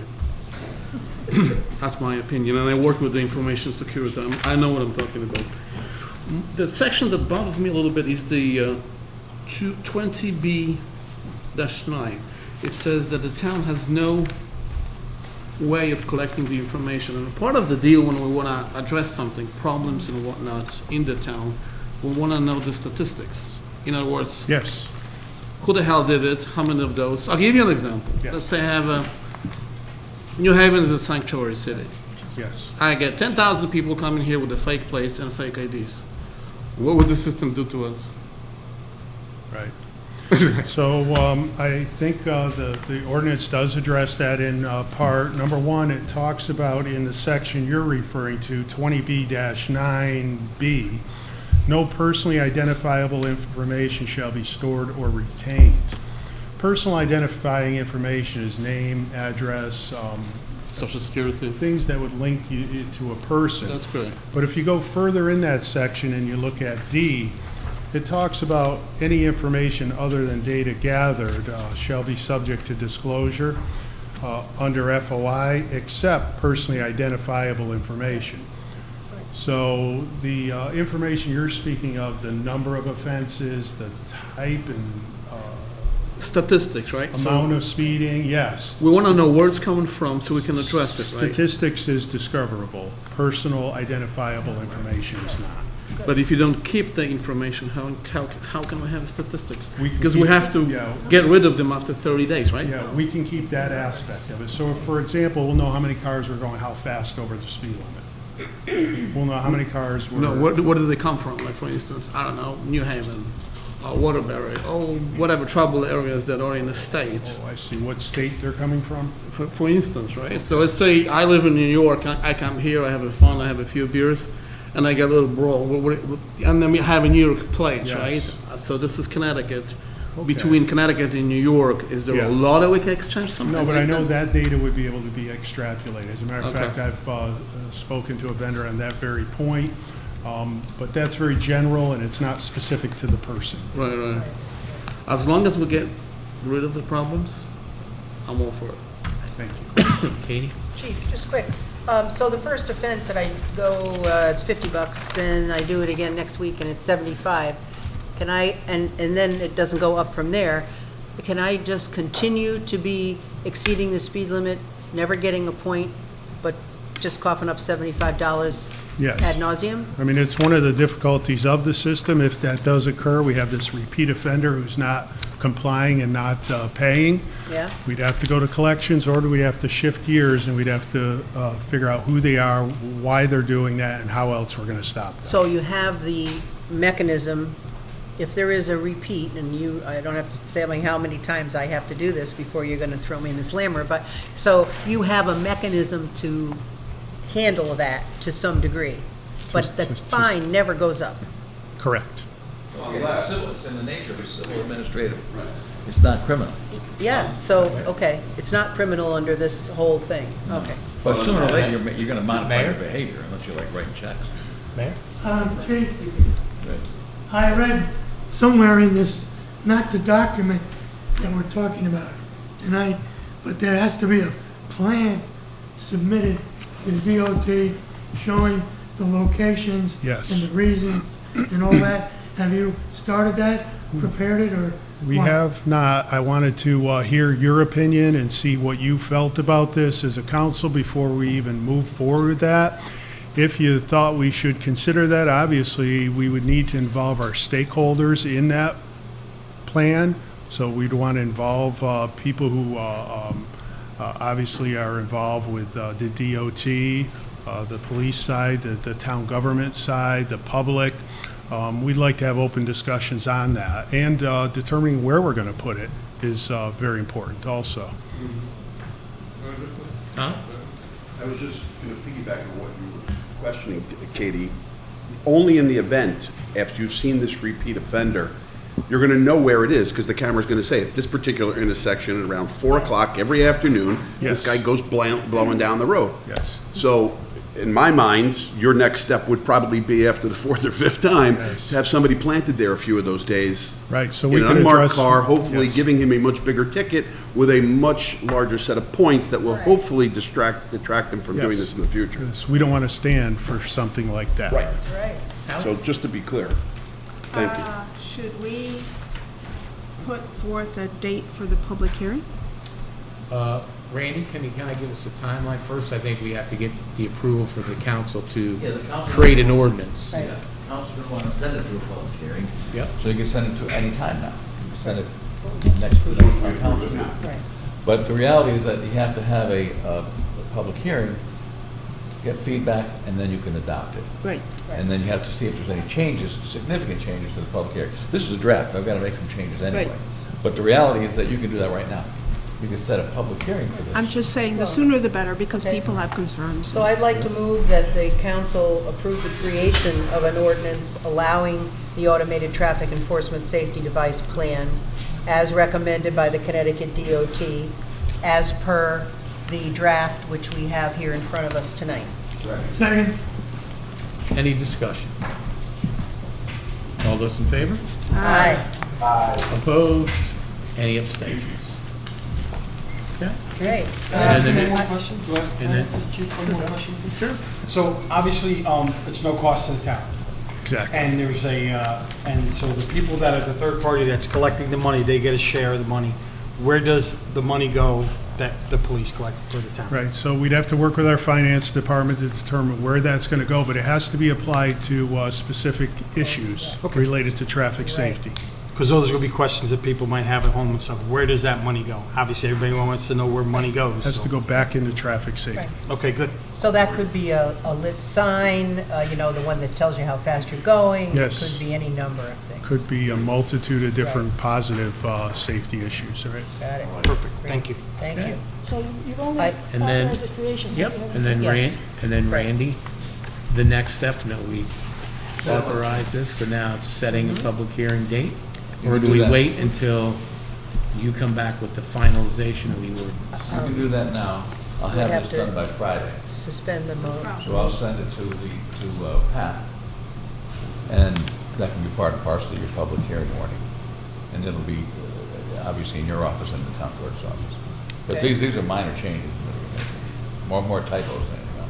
So I need to suspend the rules? I don't think you have to suspend the rules, do you? We don't have an item Because for it's discussion it. of possible action on the creation of an ordinance, this is part of it, right? Take a look Okay. at the,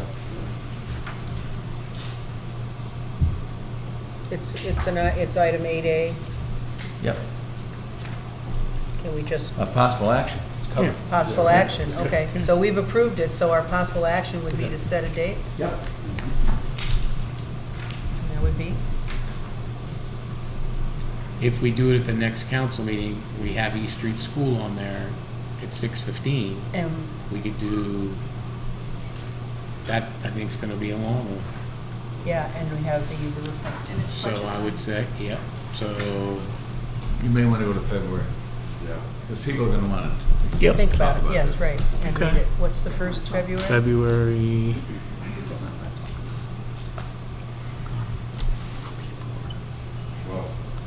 12th? yep, Is that a holiday? 12th. Okay, so, Wait a minute, not the 12th. no, that's a holiday, It's isn't the it? 13th, I think, Isn't right? that like Valentine's Day or something? That's your. Yep, first budget day. 13th, February 13th. 13th, is that a Tuesday or Yes, Monday? it's Tuesday. Okay. Yep. So we'll set a date for a public hearing on February 13th. That's a Tuesday at the, in E. Paul Martin Town Hall. Is that are you good with that? Are you setting a time? We didn't find out if the date's good yet. Hang on. That's our town council meeting. That's a Town budget council hearing, meeting, isn't but it? our budget hearing's before that, right? Right, That's just when you get the books. right. That's, oh, okay. So let's do this one at, you wanna do 6:15? Is everybody okay with that, 6:15? That's the Tuesday, 13th. February 13th. February 13th, Tuesday. Because Monday is a holiday. No? Do we want to pick a different venue in anticipation of? Just asking. Anticipation of not having this room? Correct. It's a possibility that, Oh, well, we have till then to let them know. I would think this would be okay, Tuesdays. What do you think? I don't think. Well, I'm just talking about might be more people than may be able to hold the room. right.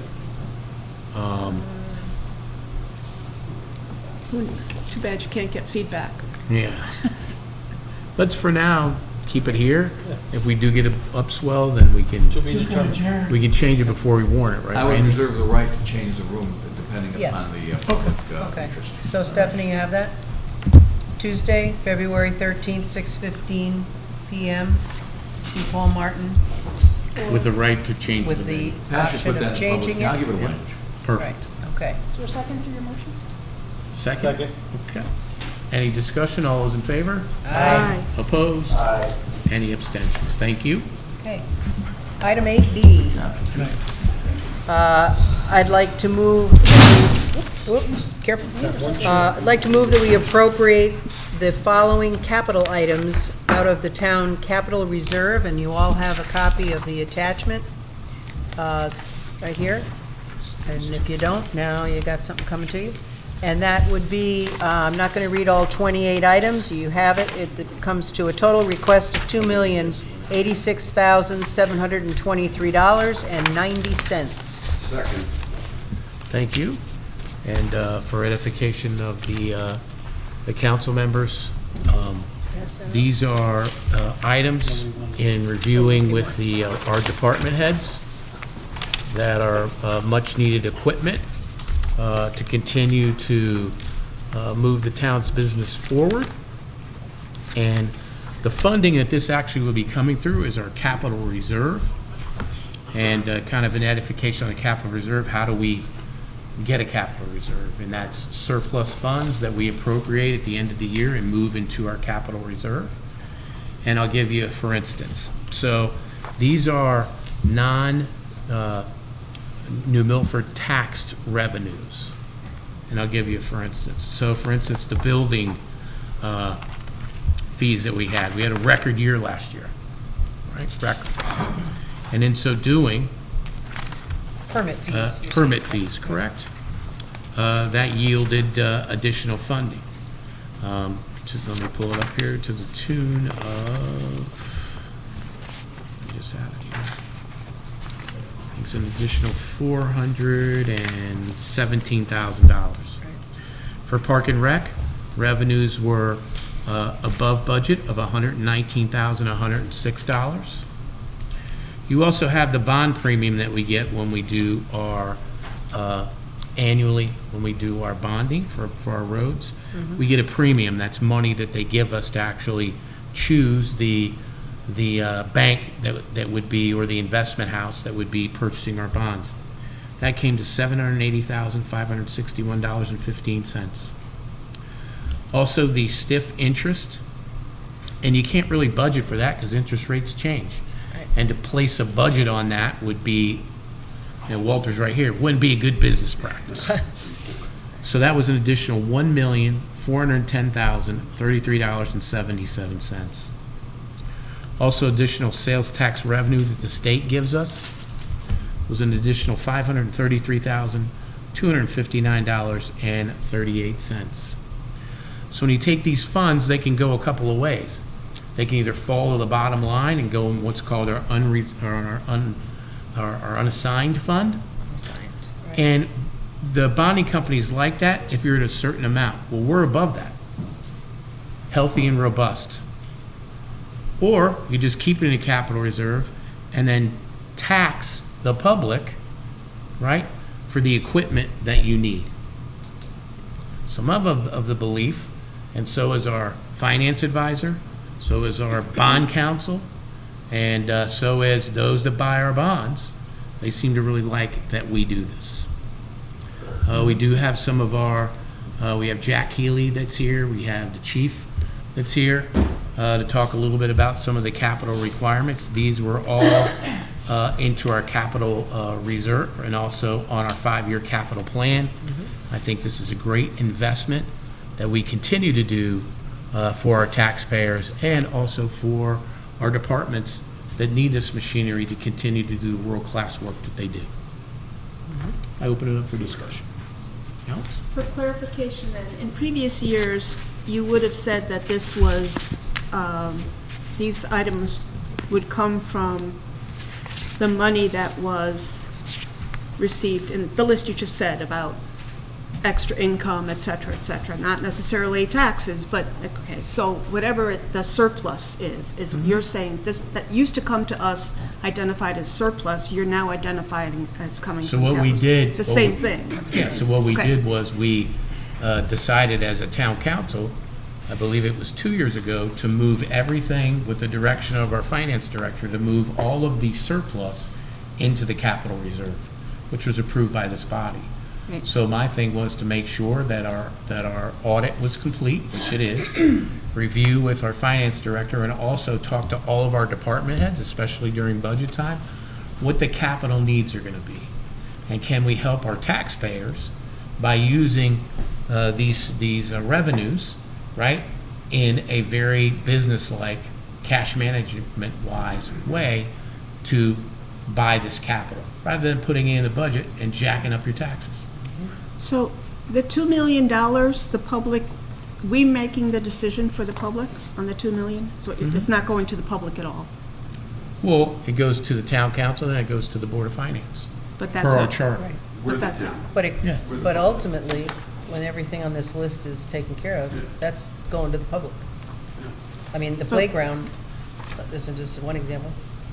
Okay, and there are items here that I identified for the school district, but the school district is not represented tonight, correct? So as you see, Alex, just to give you an overview on the Board of Education, I walked all the schools with Superintendent Parlato and Matt Cunningham, the facilities director. We still have 2 more to go, that's Hill and Plain and the high school. As you see here, this is from Matt Cunningham. Where, was that attached to? That's what you asked, you didn't want? I didn't want the list, I didn't know that that was. So this all I is saw from was the Matt list. Cunningham. No. This, we So I'd didn't have asked, this. so I'd asked Matt Thank you. if he could write up something for us Thank you. concerning it. We walked the buildings, and I asked Matt if you could kind of quantify what would be really one of your major concerns. As you can see in this kind of letter that he sent to us, a summary, that is a huge concern for Matt and the facilities there to really operate the HVAC, to operate the new boilers, to operate the cogen plant, to operate all these things in a very efficient manner. They need the cogen. They need the controls. Right. That I was did in speak the, with Chairman Fullenbeck. Yes, sir. I Yeah. did speak with Chairman Fullenbeck and Dr. Parlato and Anthony. We were on a call together concerning the ability for the town through its capital reserve to help offset some of their needs, because their needs, when you're looking at their building facilities, are going to be extensive, and to help with that. As you can see on there in the second one, there is the canopy at the high school. We were looking to do that with the same time that we were going to do the ceilings. But the ceilings cost a little bit more. And in this respect, rather than just painting them, we were actually going to go down to bare metal, and then, like we did with the tank, refurbish it, refinish it, and paint it, which will give it decades worth of work rather than a 2 or 3 year fix. Mayor, the fact that we do not have a BMS system on all of this is like having Crazy. a Ferrari being dragged by a donkey. Yeah, it's crazy. I mean, it is ridiculous that this was not brought in, has not been incorporated into this. You cannot run a facility, multiple facilities without a BMS. I think it was great. Just cannot do it. You can't run it well, that's for You can't sure. run it well. You can run it where you're going to expend an over amount of money on heating and cooling your spaces because it's not being controlled. The savings on this, just from the BMS, will pay for that upgrade in very short order. And I really appreciated Matt walking with me in the buildings and, having a real frank dialogue about the needs. And as I said, I spoke to Chairman Fullenbeck, let her know this would come in before the council, and also Dr. Parlato, and letting him know that, working together, we can accomplish things similar to this. Shall I keep going? Absolutely. Thank you. Okay, so as of last night, the revised agenda was not on the website. It was up this morning, but it was not before this morning, because I went looking. Okay. It was in an email, didn't you get that? Us, but not the public. And I really am concerned that people didn't know in a timely fashion. I don't think it's my I think personal. what's great out there, there's also checks and balances. So if you have people really concerned about it, and we agree as a body to move it forward, they can come see Walter and the Board of Finance, because we have to have Board of Finance approval for this. Well, down the road, but I mean, no one would have come tonight because it was only posted this morning. So I'm concerned about that. Sure. Doug? I think it's a no-brainer. With the surplus we've gotten from the permits, the surplus of us doing due diligence with the waste management money and making the stiff money off of that. I think you said it was well over $1 million. $1,000,004. Yes. And then the culmination of this basically pays for itself, and we're not adding it on to the budget for the taxpayer to pay. So it's simply a no-brainer. We're taking what we've made in times to where the town has been fruitful, and we're taking this money to help the taxpayer to offset the cost, and yet we know that they don't have to come during budget time and ask for these things because they've already been paid for due diligence. And with the prudence also too, and then I'll defer to you, Tom.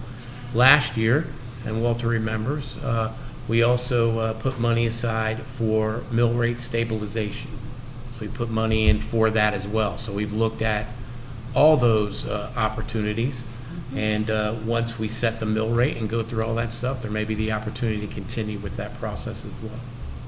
Tom? I'm very pleased to see the variety on this list of what is being covered, you know, money that does not have to go on to the taxes of the taxpayer. And as my fellow colleagues have said, these are revenues that were not expected, right? We have been blessed with a lot of permits. Because interest rates went up, it wasn't a blessing to the public or to your personal pocketbook, but it did help us with interest. And interest revenues are stuff that are things that don't come along as often. And to be able to use this type of money for these expenses, I mean, the trucks for DPW, I mean, we know the beating these trucks take. We know the equipment, the beating that the equipment takes. Jack, can you talk a little bit about the trucks for DPW? I mean, everything from park and rec all the way through to the police department.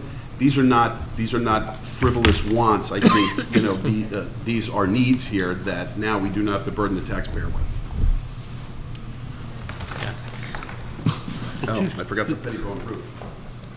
The two trucks that are on there are ones that are six-wheelers, and Mike's not here, but he coached me and sent me a text. He's home. He's home ill. Both trucks, 13 and 18, are the two trucks that will be replaced with a surplus purchase. Both are 2006 Sterlings that are hard to get parts for and are no longer made. Both trucks in the past storm spent a good amount of time in the garage instead of out on the roads. These trucks are past their useful time. We are spending more time and more money on them, keeping them running. Now, just as a planning thing, and I talked to the mayor, he hears me telling this all the time, budget time, we should be budgeting for 2 trucks a year. The number of trucks you have and the age that you turn them over, every year you should be buying 2 trucks. This is, to me, a very good investment on the town's part. It keeps you in a nice level expenditure every year where you're buying trucks on time and you don't get a blip later on. You've got two trucks budgeted every year. And these are 18-year-old vehicles. Yeah.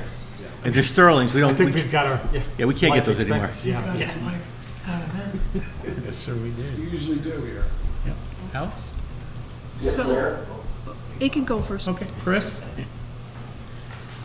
Yeah, thank you.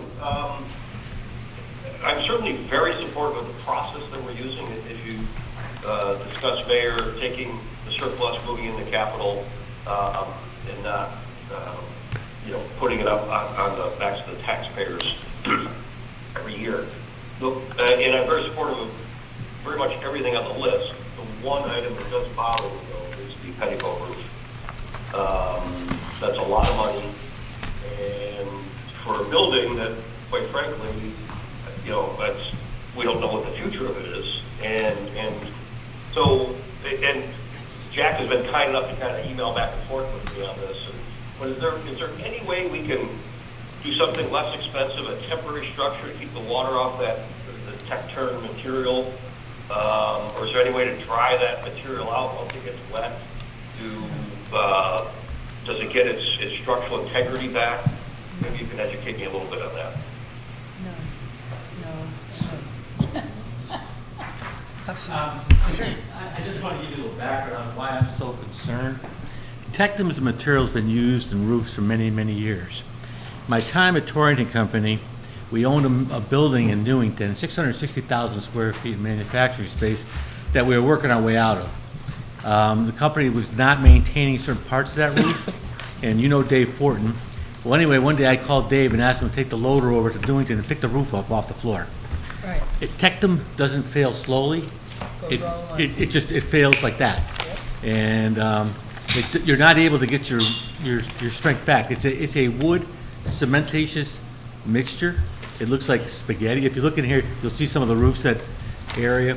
My concern is, and then you'll see some pictures where it's being stained. Right now, it's probably competent, but I can't tell you the time that it's not going to be. And I don't want to be the public works director who didn't tell you that you should repair it. Right now, we're only addressing the worst part of the roof, which is the area where the old library was, and the wing that comes down in that direction. That's a mixture of Tectum and steel decking. The steel decking is over top the majority of the library. There are some parts of the library that have Tectum over it. There are other areas you can see in there in the maintenance shop. You'll see a drain come down and stay brown. That is a Tectum roof there at that point. That's the reason, and so the mayor, we've been talking to the mayor, I think, for 2 or 3 years, telling him that we are concerned. There's a second sheet there I gave you is a survey that we did about a year and a half ago. It's the blue one right there in top, Mayor, that you have. All the areas in blue are areas where the roof is damp underneath the membrane. We did an infrared study. The mayor authorized us to do that. We've done that. We're trying to use that to guide us on how we manage the roof there. That's the reason, and this is only a portion of the roof. I think the mayor asked me one time to get an estimate of what the roof repair or replacement would be. We're in the neighborhood of $4 million. So, we're trying to repair a section of it. And you can't not do this, because I can attest to what happens to that kind of ceiling, but beyond that, there are people using the building. Yeah. And even if it wasn't anybody using the building, what good is a building with a hole in the roof?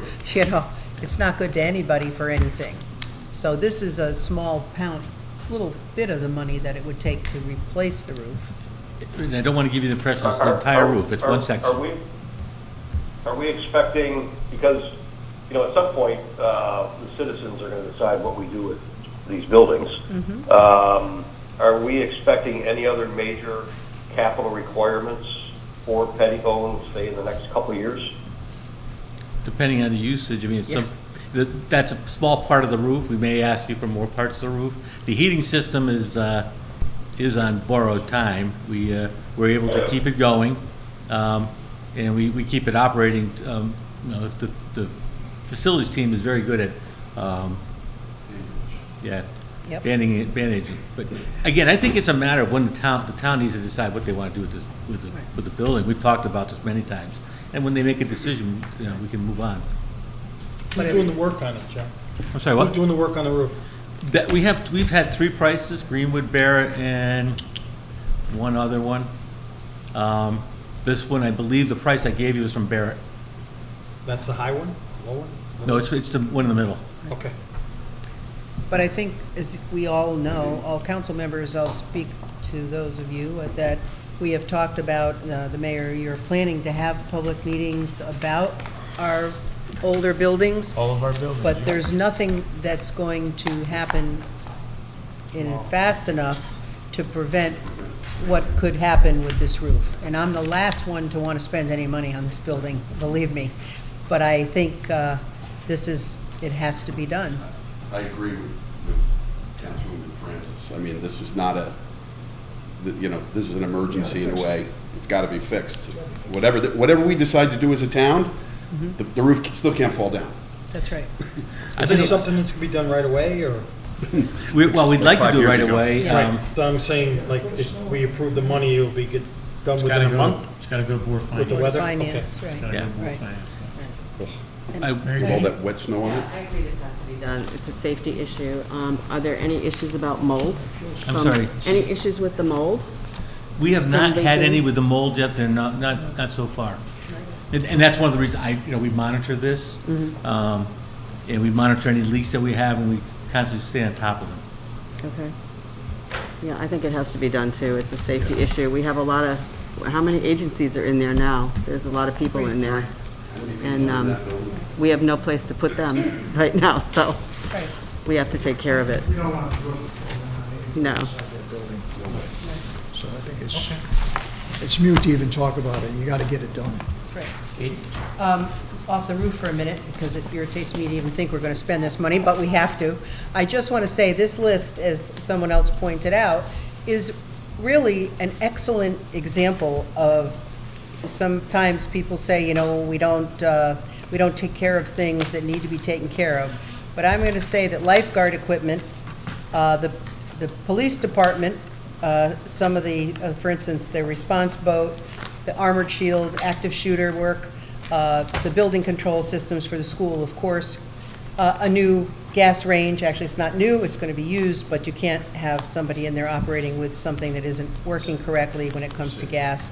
But I mean, bleachers, upgrades to the bandstand, lifeguard equipment, snow plows, these are things that we need to have as a town, not we, but our whole town needs and will benefit from. And if we don't attack things and realize that this money this is the best way to use this money, then the other side of that is then to begin saying we're not looking forward enough and taking care of things when they need to be taken care of. These are things that need to be taken care of, and I think that the mayor has talked to the department heads, gone through it all. You see where the money has come from because of good planning and good luck and whatever, fate. So I am 150% in favor of this. Not so much the roof, but everything else. Katie? Or Mal? Alex? That's okay. I agree with the list, for the most part. What I don't agree with is the process. And I feel that if these items were important, some of them people knew when we were going through the last budget.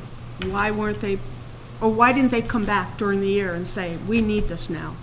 We wait till the end of the year, see what kind of money we have and what we can buy. You're going to tell me that your budget's going to come in $2 million less because they've got all these things? And if they didn't give you the list of all the things that they need, we don't have a whole picture. We don't have a plan. I'm very concerned about that. We have a community that didn't know Alex, this was happening. So actually, we do have a plan. You being a former business owner, I'm sure you know that with 5-year capital plans, they change all the time, depending on the needs of the department. So maybe 6 months ago, we'll take the Park and Rec turn mower, okay? That may have not have been needed 6 months ago. But in speaking to our Park and Rec director, it's needed now.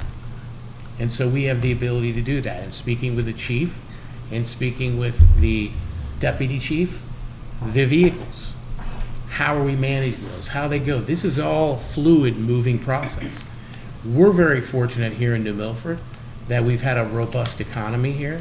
We've had a lot of people that have moved here and invested in their property, doing renovations, permits.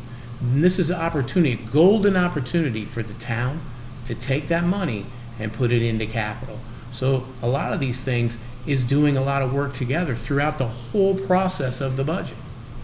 But you just can't go each and every month and do things. First of all, we had to wait for the auditors, because that's what I was told by certain town council members the last time. Let's wait for the audit.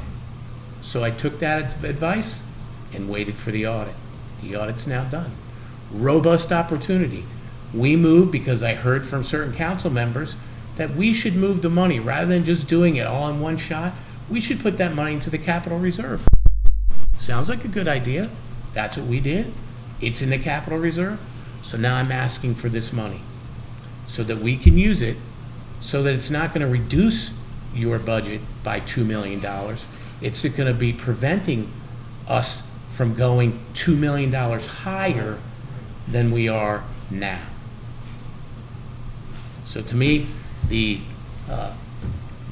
bondholders love it because they give us a great bond rating. Our financial advisor loves it. Our finance director loves it. It gives the opportunity for much needed equipment that our townspeople need for our town needs. I mean, prime example, the 2 new snowplows, right, that we're gonna get. We have the best snowplowing operation, I think, in the whole damn state, right?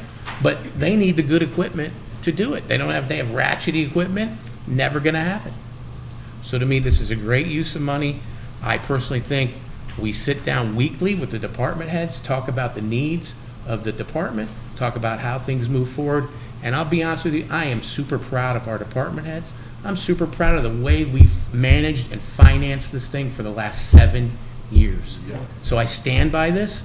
I'm excited by it. And I hope that everyone here will agree with us and move it forward to the Board of Finance.